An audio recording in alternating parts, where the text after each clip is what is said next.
সৈতে political opinion লওক ময়ূৰ বৰগোহাঁই ডাঙৰীয়া স্বাগতম জনাইছোঁ এইটো কথাও ঠিক যে ৰাজনৈতিক নেতাসকলৰ সাহসীয় পক্ষৰ নেতাসকলৰ ইমান প্ৰশংসা গুণগান কৰা নাযায় কিন্তু আপুনি আপোনাৰ সমষ্টিতে আটাইতকৈ যেহেতু ক্ষয়ক্ষতি হৈছে আপুনি যিমানখিনি কাম কৰিছে সেইখিনি নিশ্চিতভাৱে প্ৰশংসাৰ যোগ্য আগত কি হৈছিল পিছত কি হৈছিল সেইবোৰ ব্যাখ্যা নকৰাকৈ আপুনি যথেষ্ট ঘৰ সজাৰ কামো কৰি আছে আৰু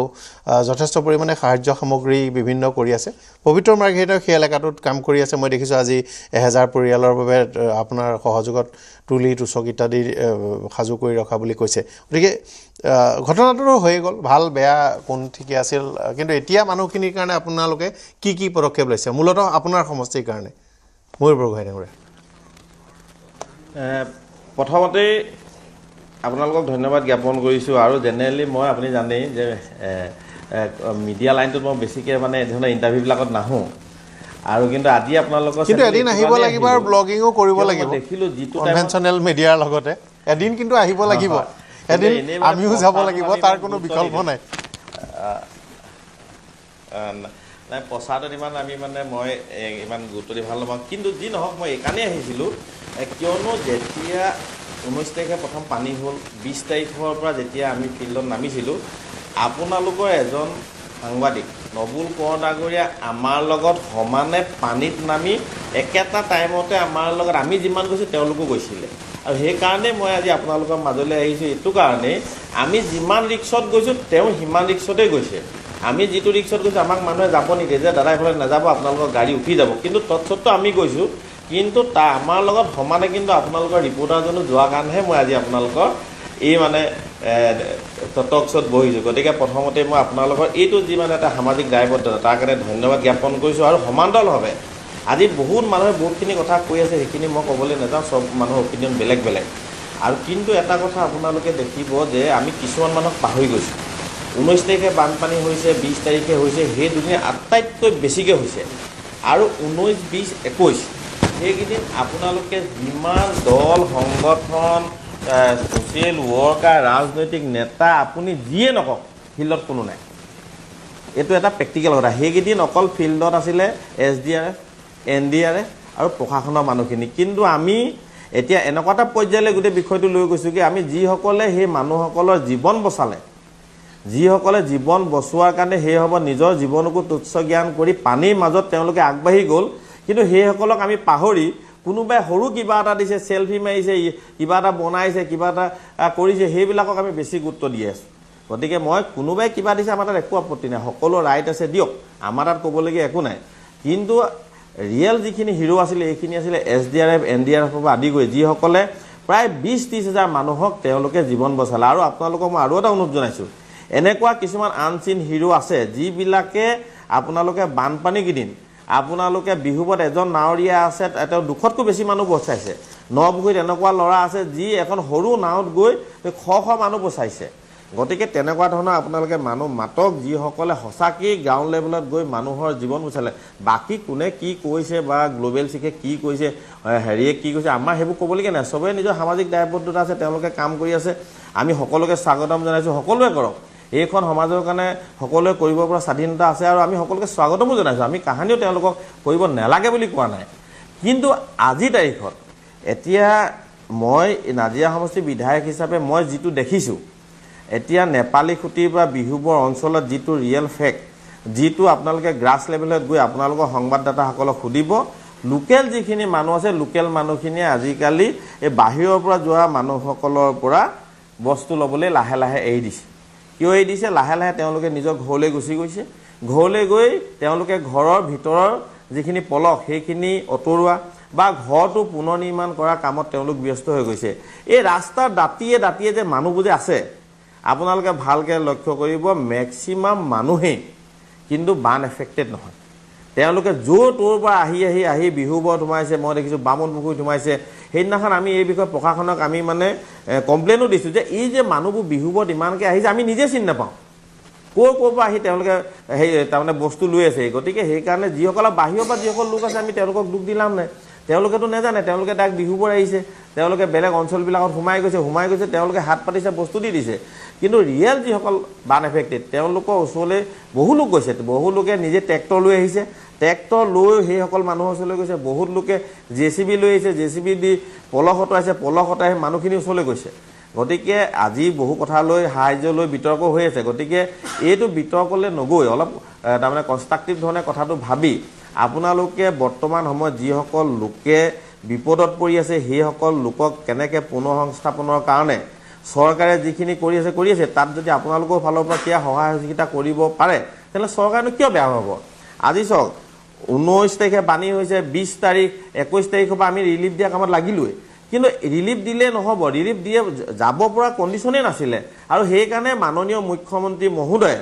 প্ৰথমবাৰৰ বাবে নাজিৰা নিচিনা অঞ্চলত শিৱসাগৰ নিচিনা অঞ্চলত তেওঁ হেলিকপ্টাৰ দি খোৱা বস্তু ডপিং কৰাইছিলে খোৱা হেলিকপ্টাৰ দি আমি প্ৰথম অৱস্থাত কৰিলোঁ হেলিকপ্টাৰ দি বস্তু পেলাই দিয়ে কিছুমান বস্তু বেয়াও হৈ গৈছে মানুহ সেইখিনিও আমাক কৈছিলে কিন্তু তাৰ তৎসত্ত্বেও বহুখিনি ৰিচাৰ্চ কৰাৰ পিছত বহুখিনি কথা বতৰা পতাৰ পিছত মাননীয় মুখ্যমন্ত্ৰীৰ নেতৃত্বত আমাৰ আৰ্মি হওক বা আমাৰ এয়াৰফ'ৰ্চৰ যিসকল সাহসী যিসকল আমাৰ মানে সৈনিক আছিলে তেওঁলোকে এই গোটেই পৰিস্থিতিটোৰ কাৰণে যুদ্ধগতি তৎপৰতাৰে তেওঁলোকে কামখিনি আগবঢ়াইছিলে আৰু যিবিলাক অঞ্চলত খোৱা বস্তু পোৱা নাছিলে আৰ্মিয়ে হওক বা পুলিচ অফিচাৰসকলে হওক SDF NDRF সকলে তেওঁলোকে নিজে কান্ধত লৈ গৈ সেই বস্তুখিনি মানুহক দিছিলে গতিকে আমি সেইখিনি বস্তু আজি তাৰিখত আমি পাহৰিব নালাগে আজি তাৰিখত নাজিৰাত আমি আজি তাৰিখত মিনিমাম 100খন পকলেন লগাই থৈছোঁ 200খন আমি JCB লগাই থৈছোঁ আমি তেনেকুৱা গেডাৰ লগাই থৈছোঁ আমি 300খন এতিয়া ৰাস্তাবোৰ লাহে লাহে খোল খাই গৈ আছে সেইটোত প্ৰব্লেম একো নাই কিন্তু মেইন কথা হৈছে যিখিনি মানুহ আটাইতকৈ ক্ৰুচিয়েল টাইমটোত ৰাইজৰ কাষত থাকি ৰাইজক সহায় কৰিলে সেই মানুহখিনিক আমি পাহৰিব নালাগে আৰু আপোনালোকক আমি অনুৰোধ জনাইছোঁ যিসকলে হাজাৰ শ মানুহৰ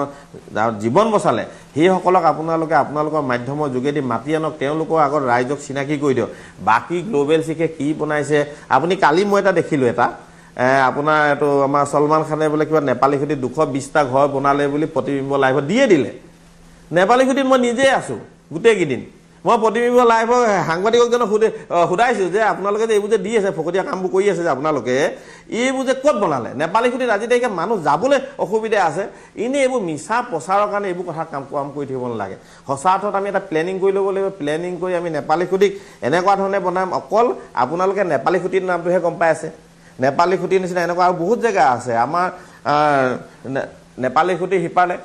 আমাৰ এইটো কি জেগা বুলি কয় টেঙাহোলা আছে বামুণ পুখুৰী আমাৰ এইফালে আপোনাৰ আমগুৰিত আছে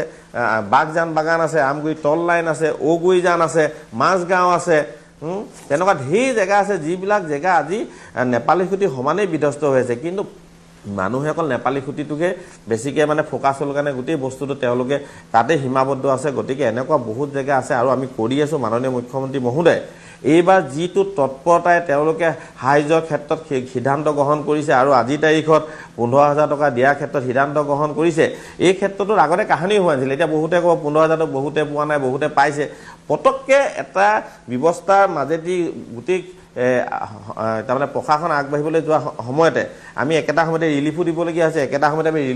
তাৰমানে লিষ্টটো বনাবলগীয়া হৈছে গতিকে ক'ৰবাত এটা খেলিমেলি নথকা নহয় ক'ৰবাত সৰু খেলিমেলি হৈছে নথকা নহয় কিন্তু সেইটো পলিটিকেল ইছ্যু হ'ব নালাগে এইটো সময়ত কংগ্ৰেছ বিজেপি AJP CPI এইটো নহয় ৰাজনীতি উদ্ধত থাকি ৰাইজৰ কাৰণে আমি সঁচা অৰ্থত কাম কৰিব লাগে আৰু আমি বহুতে দেখিছোঁ কিছুমানে গৈ বিচনাত ধামকৈ পৰি দিছে কিছুমানে গৈ কিবা কৰিছে গতিকে এইটো সঁচা অৰ্থত ৰাইজৰ কাৰণে কাম কৰা সময় আৰু আমি আপোনালোকৰ মাধ্যমেদি কৈছোঁ আমি যিখিনি বান বিধ্বস্ত আজি অঞ্চল আছে আপোনালোকৰ মাধ্যমেদি কৈছোঁ এনেকুৱা এখনকৈ আমি তাত আদৰ্শ গাঁও বনাম এনেকুৱা এখন আমি নেপালী খেতি বনাম এনেকুৱা এখন ঔগুৰিজান বনাম এনেকুৱা এখন মাছগাঁও বনাম এনেকুৱা এখন টেঙাহোলা বনাম য'ত আপোনালোকে আহি ক'ব যে মাননীয় মুখ্যমন্ত্ৰী মহোদয়ে যিটো কথা দিছিলে সেই কথামতে কাম কৰিছে না ডাঙৰীয়া এটা কথা হ'ল যে চৰকাৰে বনাব বা চৰকাৰে ভালকৈ বনাব চৰকাৰৰ হাতত সাধন আছে কৰিব কিন্তু আপোনাক মই এই কথাটো আজি আৰু এই বিষয়টোক বিতৰ্ক নকৰোঁ দৰকাৰ হ'লে 15 দিন এমাহৰ পিছত আপোনাকো আনি লৈ ভালকৈ এইটো বিষয়ত বিতং চৰ্চা কৰিম আপুনি কোৱা কথাটো মনত ৰাখিব আপুনি ঘৰ বনাব আপোনাৰ ফাণ্ড আহিব আপুনি চেংচন কৰিব পাব আৰু ধুনীয়া টেঙাহোলা ধুনীয়া নেপালী খেতি বনাব সেই তেতিয়ালৈকে মাজত যিটো সময় আছে এই সময়ছোৱাৰ কাৰণে জনতা বিভিন্ন দল সংগঠনে ব্যক্তিয়ে সহায় কৰিছে পইচা আহিব লানিব নহয় এতিয়া আমি 2000 ঘৰ তাকেতো সমস্যাটো পইচা কথা কওঁ মাজতে এটা কথা কওঁ NDRF SDRFক আপুনি হিৰো বুলি কৈছে that is well and good কিন্তু NDRF SDRF is trained for disaster management rescue মানে relief নহয় ৰিলিফ মানে ৰিহেবিলিটেশ্যন নহয়, ৰিহেবিলিটেশ্যন মানে ৰিকনষ্ট্ৰাকশ্যন নহয়। আপুনি SDRF NDRF ক্ৰেডিট দি পেলাই হিৰো তেখেতসকলে বুলি কৈ পেলাই ইমান অসমীয়া কমিউনিটিটো ইমান দিনৰ পৰা যে পগলাৰ নিচিনা লাগি আছে, আপুনি ডিছক্ৰেডিট কেনেকৈ কৰিব? আপুনি ডিছক্ৰেডিট কেনেকৈ কৰিব? সেই মানুহখিনি সেই আপুনি যে ভিডিঅ' আপুনি SDRF NDRFৰ ভিডিঅ' কৈছে, আপুনি বাকী ভিডিঅ'খিনি আপুনি নেদেখাকৈ কেনেকৈ আগবাঢ়িব? আমি সকলোখিনি লোকে গৈ কাম Normal people is not trained for disaster management. যোনখিনি মানুহ disaster managementৰ কাৰণে ট্ৰেইন নহয়, তেওঁলোকে গৈ বোকা পানীত নিজৰ জীৱন মূল কথাটো শুনক। এই মুহূৰ্তত আপুনি আৰু গ্ল'বেল শিখৰ কি দৰকাৰ আছিলে তেওঁলোকে আহি পেলাই ইয়াত কাম কৰিবলৈ? আপুনি SDRF NDRFক হিৰো বনাই পেলাই আপুনি বাকীখিনিক নৰ্মেল চিটিজেন ক্ৰিয়েটাৰ্ছ যোনে শিখ যোনখিনি কোনোবা এজন যদি সৰু মানুহ যিকোনো মানুহ এজন যদি আহি পেলাই আগবাঢ়িছেহি আপুনি ডিছক্ৰেডিট কৰিব নোৱাৰে যে আমি অকল তেওঁলোকৰ হিৰো। কিয় আপুনি বেলেগ ভিডিঅ' দেখা নাই যে বোকা পানীত নামি গৈ পেলাই মতা মাইকী ল'ৰা ডেকা চবে গৈ পেলাই কেনেকৈ হেল্প কৰিছে? আজি সকলোৱে নিজৰ ঘৰৰ কাম বন এৰি পেলাই আমি মাইকী মানুহবিলাকে এৰি পেলাই আমি শিৱসাগৰত লাগি আছো, আমি কি মানুহ নহয়? আপুনি কেনেকৈ ক'ব এভৰিৱান ইজ এ হিৰো হিয়াৰ? কিন্তু হিৰো হ'বলৈ কোনেও কাম কৰা নাই, চবেই নিজৰ কমিউনিটি ইয়াতে কাম কৰে। হিৰো হ'বলৈ ইয়াতে আমি কাম কৰা নাই, আমি এজ এ কমিউনিটি কাম কৰিছো কাৰণ আমাৰ মানুহ বিপদত আছে। ইয়াতে কোনো হিৰোইজম আপুনি যে কৈছে এইমাত্ৰ ইয়াতে পলিটিক্স কৰিব নালাগে, ইয়াত নেৰেটিভ ছেট নকৰিব। আৰু কালিলৈকে হ'ব বুলি আমি বহুত এনেকুৱা সপোন দেখি আহিছো, সেই কালিলৈকে ৰতে সেই মানুহখিনিক আমি মৰিবলৈ এৰি দিব নোৱাৰো। প্ৰথম অৱস্থাত যেতিয়া চৰকাৰ একেবাৰে লেহেম গতিত আছিলে, সেই মানুহখিনি নাহা হ'লে মানুহ পানী নাখাই মৰি গ'ল হয়। হয়, মই আপোনালোকৰ ওচৰলৈ আহিছোঁ, আকৌ এবাৰ আহিম, কিন্তু মোৰ সৈতে পৰমা গগৈ সংযুক্ত হৈ আছে। যিজন অভিজ্ঞান বৰাই মুখ্যমন্ত্ৰীৰ সাহায্য পুঁজিলৈ 85 লাখ টকাৰ অনুদান আগবঢ়াইছে।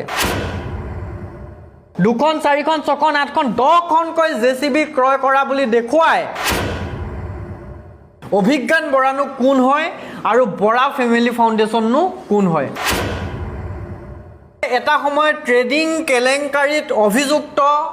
বিশাল ফুকন চুমি বৰাৰ দৰে মানুহো হয়তো তলপৰি যাব। অৰ্থাৎ এই চাৰ্টিফিকেটখন এখন ভুৱাকৈ নিৰ্মাণ কৰিছিলে অভিজ্ঞান বৰাই। নমস্কাৰ শ্ৰদ্ধাৰ সাংবাদিক বন্ধু বান্ধৱীসকল, আমাৰ আমন্ত্ৰণ ৰক্ষা কৰি আপোনালোক আমাৰ বাতৰি সম্প্ৰচাৰৰ বাবে উপস্থিত হোৱাৰ বাবে পোনপ্ৰথমে ধন্যবাদ আৰু কৃতজ্ঞতা জ্ঞাপন কৰিছোঁ। এটা বিশেষ বিষয়, যিটো বিষয়ৰ ওপৰত আমি আচলতে আজি সংবাদমেল সম্বোধন কৰিবলৈ ওলাইছোঁ, এটা গভীৰ আৰু গুৰুত্বপূৰ্ণ বিষয়, যিটো বিষয়ক লৈ আচলতে চৰ্চা হোৱাটো বা যিটো বিষয় আচলতে অসমৰ ৰাইজে গম পোৱাটো অতিকৈ গুৰুত্বপূৰ্ণ আৰু গুৰুত্বপূৰ্ণ বুলি বিবেচিত কৰিয়ে আচলতে আমি আজিৰ সংবাদমেলখন সম্বোধন কৰিবলৈ ওলাইছোঁ। এতিয়া কথাটো হ'ল যে সময়ে সময়ে মুখ্যমন্ত্ৰীক সাহায্য পুঁজিক লৈ কিছুমান বিতৰ্কৰ সৃষ্টি হয়।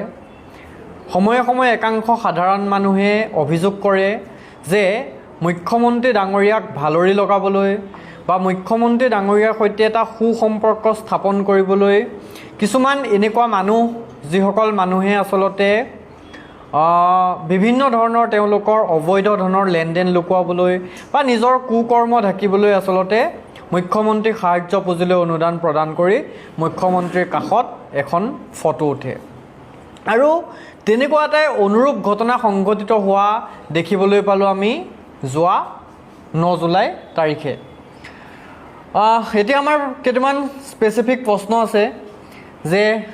প্ৰথম কথাটো হ'ল ক'লা ধন বগা কৰিবলৈ মুখ্যমন্ত্ৰীক সাহায্য পুঁজিলৈ অনুদান দিছে নেকি একাংশই? দিল্লীৰ পৰা টকা ল'বলৈ লাজ পোৱা মুখ্যমন্ত্ৰীয়ে ল'ব পাৰে নেকি অবৈধ ধন? মুখ্যমন্ত্ৰীক সাহায্য পুঁজিৰ নতুন বিতৰ্ক, সৰব ৰাইজৰ দলৰ ভাতৃ সংগঠন জাতীয় যুৱ বাহিনী। এতিয়া কথাটো হ'ল যোৱা 9 আগষ্ট তাৰিখে লখিমপুৰ জিলাৰ নাৰায়ণপুৰৰ তাঁতীবাহাৰ স্থিত বৰা ফেমিলি ফাউণ্ডেশ্যনৰ প্ৰতিষ্ঠাপক অধ্যক্ষ অভিজ্ঞান বৰা তথা তেওঁৰ পৰিয়ালে 85 লাখ টকাৰ এখন চেক প্ৰদান কৰিছিল মুখ্যমন্ত্ৰী ডাঙৰীয়াৰ হাতত। এইখন চেক, এইটো CMO অফিচৰ অফিচিয়েল CMO আছামৰ অফিচিয়েল পেজ যিটো পেজত আচলতে এইটো পোষ্ট কৰিছিল খুদ CMO অফিচিয়েল পেজৰ পৰা যে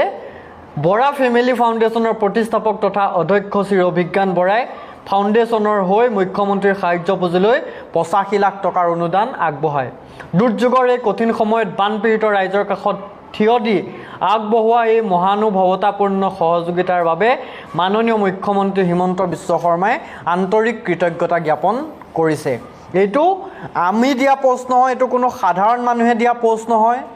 এইটো CMO আসামৰ অফিচিয়েল পেজৰ পৰা দিয়া পোষ্ট। এই পোষ্টটো মই এইকাৰণে প্ৰথমতে দেখুৱাই লৈছোঁ, এই পোষ্টটোৰ পিছতে আচলতে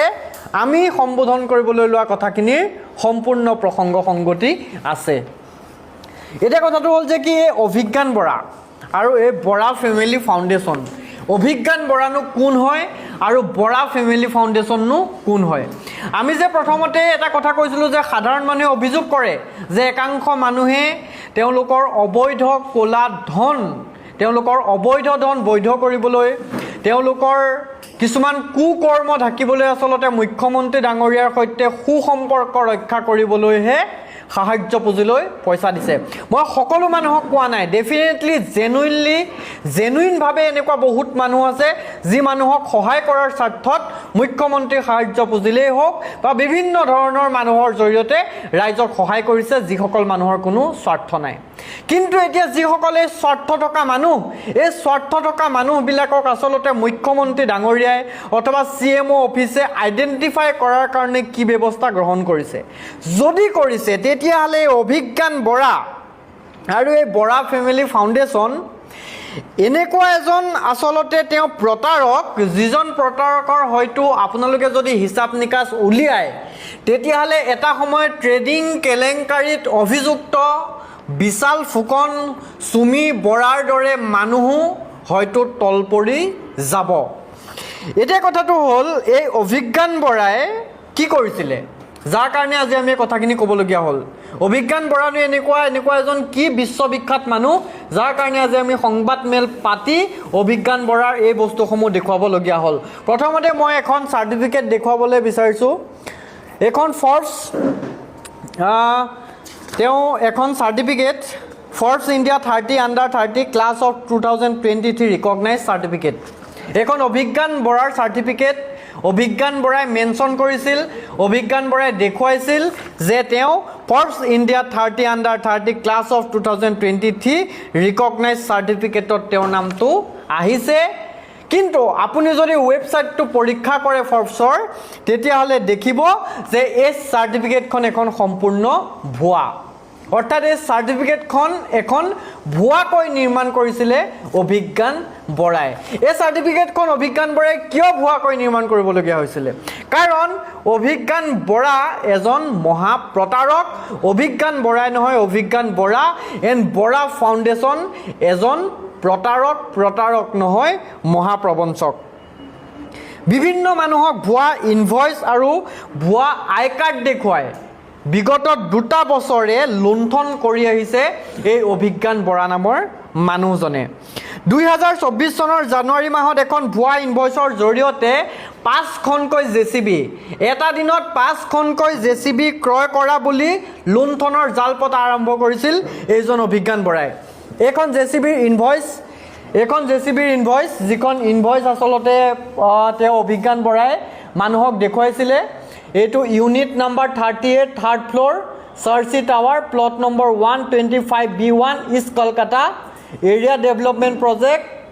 686 আনন্দপুৰ কলকাতা, ৱেষ্ট বেংগল 700107। এই এড্ৰেছটোৰ পৰা এটা দিনত 5খনকৈ JCB ক্ৰয় কৰা বুলি দেখুৱাইছিল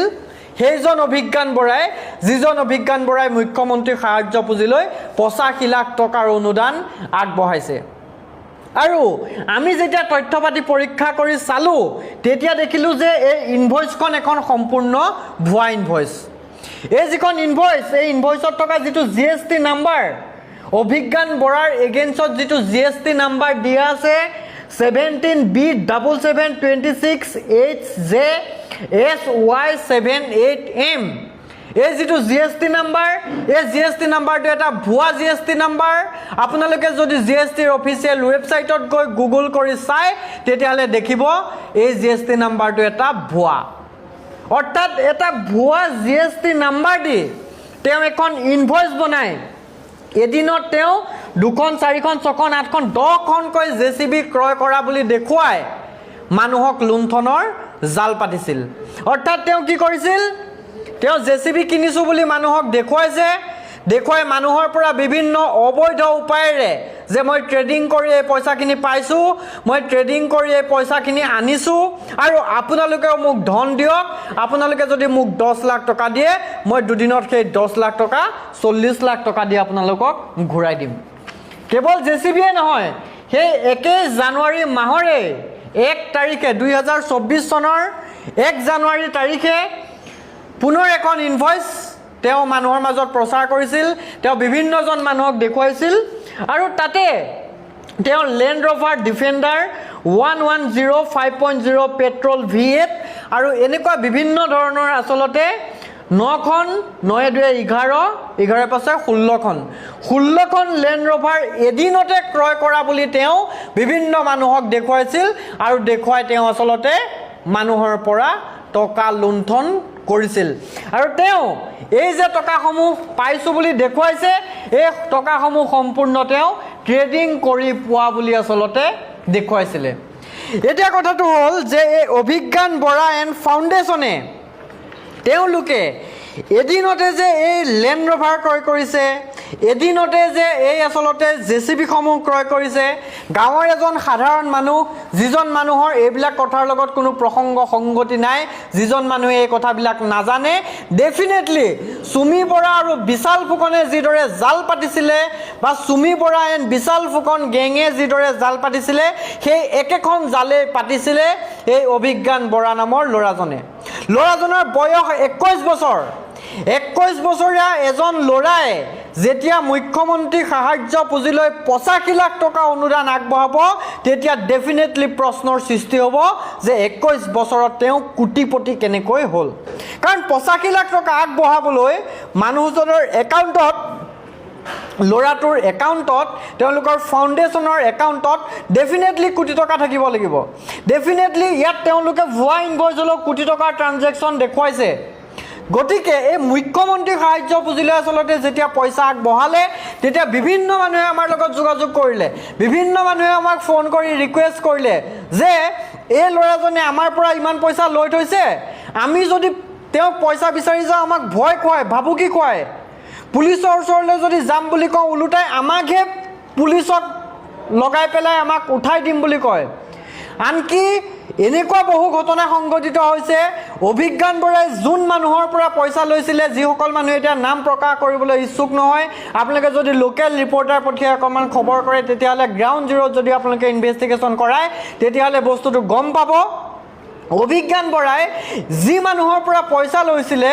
সেই পইচা লোৱা মানুহে যদি অভিজ্ঞান বৰাক পইচা বিচাৰি যায় তেতিয়া ওলোটাই সেই মানুহজনৰ এগেইনষ্টতহে আকৌ অভিজ্ঞান বৰাই কেছ কৰে। সেই মানুহজনৰ এগেইনষ্টতহে অভিজ্ঞান বৰাই আকৌ থানাত গৈ পুলিচ কেছ কৰে, FIR ৰেজিষ্টাৰ কৰে। আল্টিমেটলি ভয় খুৱায়, প্ৰাকে প্ৰকাৰে ভয় খুৱায় যে মই পাৱাৰফুল মানুহ, আনকি তেওঁ ঘৰত ছিকিউৰিটি ৰাখি থয় যে মই এজন পাৱাৰফুল মানুহ, তহঁতি যদি মোৰ এগেইনষ্টত কেছ দিবলৈ যাওঁ তেতিয়াহ'লে তহঁতৰহে অৱস্থা বেয়া হ'ব। গতিকে সেই সাধাৰণ মানুহখিনি ইমান দিন মনে মনে বহি আছিলে। আৰু ইণ্টাৰেষ্টিং কথা, অভিজ্ঞান বৰাৰ দেউতাক পেছাত এজন মিউজিক জগতৰ লগত জড়িত ব্যক্তি আছিলে। তেওঁ খুব সম্ভৱ মিজোৰামত এটা মিউজিক কোম্পানীত কাম কৰিছিলে, প্ৰায় তেওঁ 60,000 মান টকা দৰমহা পাইছিলে। এতিয়া 85 লাখ টকা ডনেট কৰিবলৈ সেই 60,000 টকা দৰমহা পোৱা মানুহজনে 80,000 টকা পোৱা দৰমহা পোৱা মানুহজনৰ কাৰণে 85 লাখ টকা ডনেট কৰাটো পচিবল নহয় নেকি? নহয়। ডেফিনেটলি যদি 85 লাখ টকা ডনেট কৰিছে, কাৰণ এইটো CM অফিচিয়েল পেজে ধন্যবাদ দিছে যে 85 লাখ টকা ডনেট কৰিছে। এই 85 লাখ টকাটো ক'ৰ পৰা আহিলে? এই পইচাটো লিগেল নে ইলিগেল? অভিজ্ঞান বৰা এনেকুৱা কি ব্যৱসায়ৰ লগত জড়িত হ'ল? অভিজ্ঞান বৰা এনেকুৱা কি ট্ৰেডিং কৰিলে যে তেওঁ 2 বছৰৰ ভিতৰত, যিজন ল'ৰাৰ হাতত 2 বছৰৰ আগলৈকে 2,000 টকা নাছিলে, 2 বছৰৰ ভিতৰত তেওঁ এনেকুৱা কি ট্ৰেডিং কৰিলে, এনেকুৱা কি ব্যৱসায়ৰ লগত জড়িত হ'ল যে 85 লাখ টকা তেওঁ CM ৰিলিফ ফাণ্ডলৈ দিবলগীয়া হ'ল। যদি তেওঁ বৈধ টকা দিছে আমাৰ কোনো ক'বলগীয়া নাই, কিন্তু এতিয়া তেওঁৰ যে এই সকলোবোৰে ভুৱা, তেওঁ ইনভইচ ভুৱা, তেওঁ ফৰ্বছৰ চাৰ্টিফিকেট ভুৱা। ইতিমধ্যে স্থানীয় মানুহে কমপ্লেইন কৰিছে যে এই ল'ৰাজনে আচলতে আমাক এনেকৈ টুপি পিন্ধাই থৈছে। গতিকে সেই মানুহজনে, সেই ল'ৰাটোৱে 85 লাখ টকা যদি মুখ্যমন্ত্ৰী ৰিলিফ ফাণ্ডলৈ দিয়ে তেতিয়াহ'লে ডেফিনেটলি মানুহৰ মাজত প্ৰশ্নৰ সৃষ্টি হ'ব। সাধাৰণ মানুহৰ অভিযোগ যে আজিৰ পৰা 2 বছৰৰ আগতে তেওঁৰ ককায়েক, যিজন ককায়েকক আচলতে আপোনালোকে ফটোখনত দেখা পাব, একেবাৰে আপোনাৰ বাওঁফালৰ পৰা প্ৰথমজন, এই ককায়েকজন আচলতে বেংগালুৰুত আছিলে আৰু তাৰ পৰা ঘূৰাই আনিবলৈ তেওঁলোকৰ হাতত 5,000 টকা এটা নাছিলে ফ্লাইটৰ টিকেট কৰিবলৈ, আৰু গাঁৱৰ মানুহৰ পৰা 5,000 টকা ধাৰলৈ লৈ তেওঁলোকে ককায়েকক ঘূৰাই আনিছিলে। আৰু 2 বছৰৰ আগত যিটো ফেমিলিৰ সেই অৱস্থা, আজি 2 বছৰৰ পাছত তেওঁলোকৰ একাউণ্টত কেনেকৈ 85 লাখ টকা আহিলে? 85 লাখ টকা দিবলৈ হ'লেতো একাউণ্টত 85 লাখ টকা থাকিলে গোটেই 85 লাখ টকাটো দি নিদিয়ে। নিজৰ মাটি বাৰী সম্পত্তি বিক্ৰী কৰি দিও কোনেও 85 লাখ টকা CM ৰিলিফ ফাণ্ডত বান সাহায্যৰ কাৰণে নিদিয়ে। মানে এই গোটেই পইচাখিনি আমি সন্দেহ কৰিছোঁ যে এই গোটেই পইচাখিনি আচলতে মানুহক টুপি পিন্ধাই, মানুহক প্ৰবঞ্চনা কৰি, মানুহক প্ৰতাৰণা কৰি লোৱা পইচা। আৰু এই প্ৰবঞ্চনা কৰি লোৱা পইচা আজি CM ৰিলিফ ফাণ্ডত দিছে আৰু দি তেওঁ বাহ লৈছে, আৰু সেই পষ্টটোৱে আচলতে CMO আছামৰ পৰা শ্বেয়াৰ কৰিছে ধন্যবাদ দি। এতিয়া কথাটো হ'ল যে ট্ৰেডিং কেলেংকাৰীত অভিযুক্ত যিসকল মানুহ আছিলে, চুমি বৰা, বিশাল ফুকন বা XYZ যিসকল মানুহ আছিলে, সেই মানুহসকলৰ বিৰুদ্ধে CBI, CID, আছাম পুলিচ সকলোৱে নিজাববীয়াকৈ গোচৰ ৰুজু কৰিছিলে। গোচৰ ৰুজু কৰি তেওঁলোকক গ্ৰেপ্তাৰ কৰিছিলে, জেললৈ প্ৰেৰণ কৰিছিলে, তেওঁলোকৰ বিৰুদ্ধে আজিও কেছ চলি আছে। কিন্তু এই আচলতে বিশাল ফুকন, এই আচলতে অভিজ্ঞান বৰাৰ নিচিনা আৰু হয়তো বহুত মানুহ আছে যি আইনৰ আওতাৰ পৰা বাচি গ'ল। তেওঁলোক কেনেকৈ বাচি যাবলৈ পালে? এই অভিজ্ঞান বৰা যি সময়ত বিশাল ফুকন, চুমি বৰা ট্ৰেডিং কেলেংকাৰীত ফচিলে, এই বিশাল ফুকন কিয় নফচিলে? এই বিশাল ফুকন কেনেকৈ বাচি যাবলৈ পালে? হয়তো তেওঁ কিছুমান মানুহৰ লগত, একাংশ প্ৰতিপত্তিশীল মানুহৰ লগত তেওঁ সুসম্পৰ্ক স্থাপন কৰি আছিলে। আমি যিমান দূৰলৈকে গম পাইছোঁ, লোকেল পুলিচ অফিচাৰ, লোকেল থানাৰ কিছুমান মানুহ, কিছুমান নেতা বিয়াগুম, তেওঁলোকৰ লগত এটা সুসম্পৰ্ক স্থাপন কৰি ইমান দিনে আচলতে অভিজ্ঞান বৰাই নিজকে বচাই ৰাখিছিলে। এতিয়া কথাটো হ'ল যে আমাৰ প্ৰশ্নটো হ'ল যে CMO অফিচৰ পৰা এজন মানুহক এপইণ্টমেণ্ট দিয়াৰ আগত বা CMO অফিচৰ পৰা এজন মানুহৰ পৰা 85 লাখ টকা অনুদান লোৱাৰ আগত তেওঁক ভেৰিফাই কৰা হয়নে নহয়? তেওঁ ব্ৰেকগ্ৰাউণ্ড চেক কৰা হয়নে নহয়? যেতিয়া মুখ্যমন্ত্ৰী হিমন্ত বিশ্ব শৰ্মা ডাঙৰীয়াক লগ কৰিবলৈ এজন মানুহক এপইণ্টমেণ্ট দিয়ে CMO অফিচে, তেতিয়া সেই মানুহজনৰ ব্ৰেকগ্ৰাউণ্ড চেক কৰে নে নকৰে? আৰু যদি কৰে তেতিয়াহ'লে এনেকুৱা এজন প্ৰতাৰকে কিদৰে মুখ্যমন্ত্ৰীৰ হাতত 85 লাখ টকাৰ এখন চেক তুলি দিবলৈ বাধ্য হ'ল? কিদৰে আচলতে 85 লাখ টকাৰ এখন চেক তুলি দিব পাৰিলে? এই বস্তুটো আচলতে এতিয়া ৰহস্যৰ সৃষ্টি কৰিছে। আৰু ইণ্টাৰেষ্টিং কথাটো হ'ল, আমি অভিযোগ কৰি আছিলোঁ, বিভিন্ন মানুহে অভিযোগ কৰি আছিলে যে মই আগতে ক'লোৱেই যে মুখ্যমন্ত্ৰীৰ লগত এটা সুসম্পৰ্ক স্থাপন কৰিব লাগে। মুখ্যমন্ত্ৰীৰ লগত সুসম্পৰ্ক স্থাপন কৰিবলৈ তেওঁলোকে আচলতে এতিয়া এই যিজন অভিজ্ঞান বৰা বোলা মানুহজন, আমি শুনামতে তেওঁ বহুত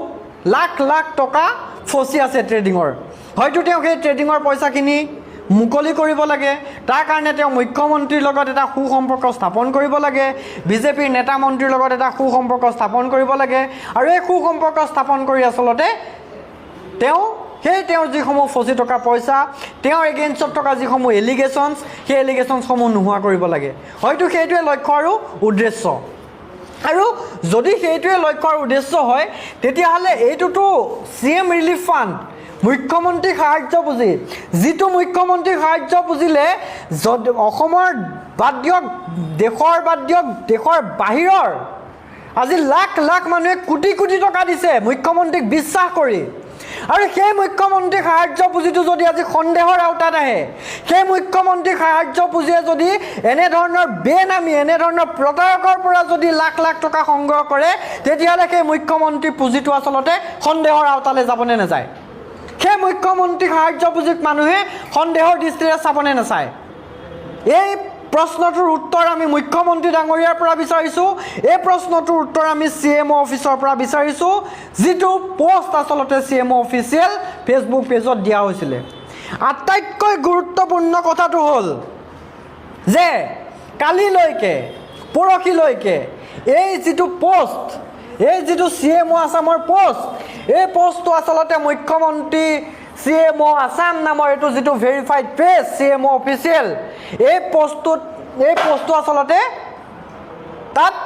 ভিজিবল হৈ আছিলে, মানে তেওঁলোকে আপলোড কৰি থৈছিলে। কিন্তু আজি যেতিয়া আমি সংবাদ মাধ্যম সম্বোধন কৰাৰ কথা, হয়তো তেওঁলোকৰ বহুত ইণ্টেল থাকে, তেওঁলোকে গম পায় যে বিষয়টোত সংবাদমেল সম্বোধন কৰিব। তেওঁলোকে কি কৰিলে, এতিয়া জাষ্ট মই 10 মিনিট আগত চালোঁ CMO আছামৰ অফিচত, মানে CMO আছাম অফিচিয়েল পেজটোত এই পোষ্টটো নাই, এই পোষ্টটো ডিলিট কৰি দিয়া হ'ল। এতিয়া কথাটো হ'ল যে 85 লাখ টকা তোমালোকে অনুদান ল'লা, অনুদান লৈ তোমালোকে ধন্যবাদ দিলা, ধন্যবাদ দি সংবাদমেল সম্বোধন কৰা প্ৰাক মুহূৰ্তত এই পোষ্টটো ডিলিট কৰি দিলা। কিয় ডিলিট কৰি দিবলগীয়া হ'ল? আটাইতকৈ ৰহস্যৰ সৃষ্টি হৈছে সেইটো। অভিজ্ঞান বৰাই বৈধ টকা দিছে নে অবৈধ টকা দিছে সেই কথাটোলৈ মই বাদেই দিলোঁ, কিন্তু এতিয়া যেতিয়া সংবাদমেল সম্বোধন কৰাৰ কথা সংবাদ মাধ্যমত যেতিয়া বিয়পি পৰিল, যেতিয়া আমি গ্ৰুপত মেছেজ কৰিলোঁ, তেওঁলোকৰ বহুত ইণ্টেল থাকে, তেওঁলোকে IB, তাৰপিছত তেওঁলোকৰ SB, এই মানুহসকলক আমাৰ পিছত লগাই ৰাখে। তেওঁলোকে যেতিয়া গম পালে যে সংবাদমেল সম্বোধন হ'ব এই বিষয়টোৰ ওপৰত, তেওঁলোকে এই পোষ্টটো ডিলিট কৰি দিলে। CMO অফিচ এটা তেওঁলোকৰ অফিচিয়েল পেজ, সেই পেজটোত তেওঁলোকে 85 লাখ টকা অনুদান দিয়া এটা ধন্যবাদ সূচক পোষ্ট দিছে, আৰু পোষ্ট দি যেতিয়া এই বিতৰ্কটোক লৈ সংবাদ মাধ্যমত বাতৰি সম্প্ৰচাৰ হ'ব বুলি তেওঁলোকে গম পালে, লগে লগে এই পোষ্টটো ডিলিট কৰি দিলে। কি কাৰণ হ'ল, এনেকুৱা কি কাহিনী সংঘটিত হ'ল যে এই পোষ্টটো ডিলিট কৰি দিবলগীয়া হ'ল? এইটো এটা CMO অফিচৰ পৰা ক্লিয়াৰিফিকেশ্যন অসমৰ মানুহক দিব লাগে নে নালাগে? আৰু যদি লাগে, CMO অফিচ নহয় কেৱল, ক'ত মুখ্যমন্ত্ৰী হিমন্ত বিশ্ব শৰ্মা ডাঙৰীয়াই ক্লিয়াৰিফিকেশ্যন দিব লাগে, কাৰণ চেকখন গ্ৰহণ কৰিছিলে খুদ মুখ্যমন্ত্ৰী হিমন্ত বিশ্ব শৰ্মা ডাঙৰীয়াই নিজেই নিজ হাতেৰে গ্ৰহণ কৰা চেক এখন। তেওঁ 1 টকা 2 টকা নহয়, 85 লাখ টকা, 1 কোটি টকালৈ মাত্ৰ 15 লাখ টকা কম, আৰু 1 কোটি টকালৈ তোমালোকে 15 লাখ টকা কম এখন চেক তোমালোকে গ্ৰহণ কৰিছা। আৰু সেই চেকখন কোন মানুহে দিছে, কেনেকুৱা মানুহে দিছে, তোমালোকে এবাৰো ভেৰিফাই কৰা নাই। এনেকুৱা এজন মানুহক এপইণ্টমেণ্ট দিছে, যিজন মানুহ আচলতে মহাপ্ৰতাৰক, মহাপ্ৰবঞ্চক। আজি অকণমান কথাত আমাৰ খিলঞ্জীয়া ভূমিপুত্ৰ মানুহক জেললৈ পঠিয়ায়। আজি অকণমান কথাত প্ৰণৱ দলেক NSA লগাই ভৰাই থৈছে। আজি অকণমান কথাত মানুহক ৰাষ্ট্ৰদ্ৰোহী সজোৱা হয়। আজি ছবি আঁকিলে হত্যাকাৰী সজোৱা হয়, কবিতা লিখিলে ৰাষ্ট্ৰদ্ৰোহী সজোৱা হয়। মুখ্যমন্ত্ৰীয়ে বাৰে বাৰে ভাবুকি দিয়ে, ছবি আঁকিলে NSA লগাম, প্ৰতিবাদ কৰিলে NSA লগাম। কিন্তু এই মানুহবিলাক যিবিলাকে আজি বছৰ ধৰি প্ৰতাৰণা কৰি চলি আছে, এই মানুহবিলাকৰ এগেইনষ্টত তোমালোকে একশ্যন লোৱাৰ বিপৰীতে, তোমাৰ পুলিচ বিভাগে একশ্যন লোৱাৰ বিপৰীতে এই মানুহৰ পৰা তোমালোকে লাখে লাখে টকা সাহায্য পুঁজিৰ নামত সংগ্ৰহ কৰিছা। কেনেকুৱা আচৰিত কথা, কেনেকুৱা নিৰ্লজ্জ কথা। এই কথাটোৰ এটা স্পষ্ট উত্তৰ মুখ্যমন্ত্ৰী ডাঙৰীয়াৰ পৰা আমি বিচাৰিছোঁ। এটা স্পষ্ট উত্তৰ, এটা স্পষ্ট ক্লিয়াৰিফিকেশ্যন আমি CMO আছামৰ তৰফৰ পৰা বিচাৰিছোঁ। যিজন মানুহে আচলতে এই বিষয়টো কেৱল স্পষ্টীকৰণতে সীমাবদ্ধ থাকিলে নহ'ব। চুমি বৰা, বিশাল ফুকনকে ধৰি ট্ৰেডিং কেলেংকাৰী যিসকল মহানায়ক, যিসকলৰ বিৰুদ্ধে CBI CIDয়ে গোচৰ ৰুজু কৰিছিলে, মই ভাবোঁ যে অভিজ্ঞান বৰা নামৰ মানুহজনৰ বিৰুদ্ধেও, অভিজ্ঞান বৰাৰ 21 বছৰৰ এজন ল'ৰা, ক'ত পালে ইমান কোটি টকা? 2 বছৰ হোৱা নাই এটা ফাউণ্ডেশ্যন খোলা, ক'ত পালে ইমান কোটি টকা? ক'ৰ পৰা আহিলে ইমান কোটি টকা? গতিকে এই ল'ৰাজনৰ বিৰুদ্ধে, এই ফাউণ্ডেশ্যনটোৰ বিৰুদ্ধে আচলতে CBI তদন্ত হ'ব লাগে, যদি ট্ৰেডিং কৰিছিল কি ট্ৰেডিং কৰিছিল বৈধ ট্ৰেডিং কৰিছিল নে অবৈধ ট্ৰেডিং কৰিছিল কোন কোন মানুহৰ পৰা পইচা লৈছিল এটা বহুতে প্ৰশ্ন কৰিব যে যিসকল মানুহে কমপ্লেইন কৰিছিলে যিসকল মানুহে পইচা লৈছিলে তেওঁলোকে কিয় কমপ্লেইন নকৰে তেওঁলোকে কমপ্লেইন কৰিবলৈ গ'লে ওলোটাই ভাবুকি দিয়ে আৰে ভাই ঘৰৰ আগত সিকিউৰিটি ৰাখি থয় ঘৰত মানুহ সোমাবলৈ নিদিয়ে তেনেকুৱা এটা পৰিৱেশ আপোনালোকে লোকেল মানুহক যেতিয়া খবৰ কৰিব তেতিয়া গম পাব আৰু ইণ্টাৰেষ্টিং কথা এই অভিজ্ঞান বৰা নামৰ ল'ৰাজনে আচলতে নিজকে টাটা ষ্টিল এণ্ড টাটা কনজিউমাৰৰ মালিক বুলি পৰিচয় দিছিলে ওনাৰ বুলি পৰিচয় দিছিলে এই যিবিলাক ইনভইচ এই প্ৰত্যেকখন ইনভইচতে আচলতে Abhigyan Bora owner Tata steel and Tata consumer Narayanpur Lakhimpur Assam 784164 আৰু ইয়াৰ ওপৰত অভিজ্ঞান বৰাৰ signature Tata steel and Tata consumer লিমিটেডৰ নিজকে মালিক বুলি পৰিচয় দিও বহুত মানুহৰ পৰা লাখে লাখে টকা সংগ্ৰহ কৰিছিলে আৰু সেই দুৰ্নীতি কৰি প্ৰতাৰণা কৰি সংগ্ৰহ কৰা পইচা আজি তেওঁ মুখ্যমন্ত্ৰী সাহায্য পুঁজিলৈ আগবঢ়াইছে এইটো এটা ধিক্কাৰজনক ঘটনা এই ঘটনা কেতিয়াও আচলতে অসমৰ মানুহে সহজে মানি লোৱা উচিত নহয় মানি নলয় গতিকে আমি দাবী জনাইছোঁ স্পষ্টভাৱে যে মুখ্যমন্ত্ৰী ডাঙৰীয়া আপুনি এই ঘটনাৰ এটা CBI তদন্ত দিয়ক আপোনাৰ অফিচৰ তৰফৰ পৰা এটা স্পষ্ট ক্লেৰিফিকেশ্যন লাগে যে এই ল'ৰাজনৰ পোষ্টটো কিয় ডিলিট কৰি দিয়া হ'ল যিটো পোষ্ট 9 তাৰিখে আপোনালোকে কৰিছিলে আজি 11 তাৰিখে কিয় আপোনালোকে এই পোষ্টটো ডিলিট কৰি দিবলগীয়া হ'ল আপোনালোকে এজন মানুহৰ পৰা পইচা লোৱাৰ আগত ল'ৰাজনৰ বেকগ্ৰাউণ্ড চেক কৰে নকৰে তেওঁৰ একাউণ্টৰ ট্ৰানজেকশ্যন চেক কৰে নে নকৰে বৈধ পইচা আহিছে নে অবৈধ পইচা আহিছে এই বস্তুবিলাকৰ আপোনালোকে হিচাপ লয় নে নলয় নে বৈধ টকা দিলে অবৈধ টকা মুখ্যমন্ত্ৰী সাহায্য পুঁজিলৈ দিলে অবৈধ মানুহে অবৈধ টকা দিলে সেই টকা আচলতে বৈধ হৈ যায় নেকি এই কথাকেইটা আমি স্পষ্ট উত্তৰ বিচাৰিছোঁ আৰু দ্বিতীয় কথাটো হ'ল যে যেতিয়ালৈকে এই কথাটোৰ আমি স্পষ্ট এটা উত্তৰ নেপাওঁ তেতিয়ালৈকে আচলতে জাতীয় যুৱ বাহিনী কেতিয়াও ক্ষান্ত হৈ নাথাকে কাৰণ ৰাজ্যৰ লাখ লাখ মানুহে কোটি কোটি টকা অনুদান দিয়া সাহায্য পুঁজিক লৈ এনে বিতৰ্ক কেতিয়াও গ্ৰহণযোগ্য নহয় এনে বিতৰ্ক কেতিয়াও অসমৰ মানুহে সহ্য নকৰে কাৰণ আজি CM ৰিলিফ ফাণ্ড নামৰ ফাণ্ডটোৱে আচলতে এটা সন্দেহৰ আৱৰ্তত কাৰণ পোষ্ট দিছে ডিলিট কৰি দিছে তাকো সাধাৰণ মানুহ এৰা কোনোবা মানুহ নহয় সেইজন হ'ল খুদ মুখ্যমন্ত্ৰী সেইটো হ'ল খুদ CM আছামৰ অফিচিয়েল পেজ ধন্যবাদ